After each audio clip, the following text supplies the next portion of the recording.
بلند مونده یو گلشن ده افغان دل و روح. بینندگان و شنوندگان مراسم، اینک کندک دوم تانگاهای زیری جاریدار آمریکایی که در میدان نبرد سینه دشمن را میشکافد با نظم و دیسیپلین عالی با کمال احترام به مقامات عالی رتبه امارت اسلامی و مهمانان گرامی از پیش لوژ عبور میکنند.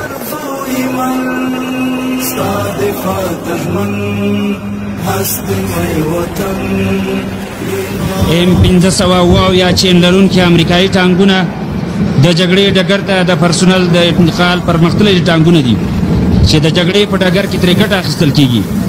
دا زغرواله واسطه د ماشینګنو او ټانک ضد وسلو د انتقال ظرفیت لري او تر ډیره بریده د غوندیو مرمیو او ماینونو په وړاندې مقاومت لري.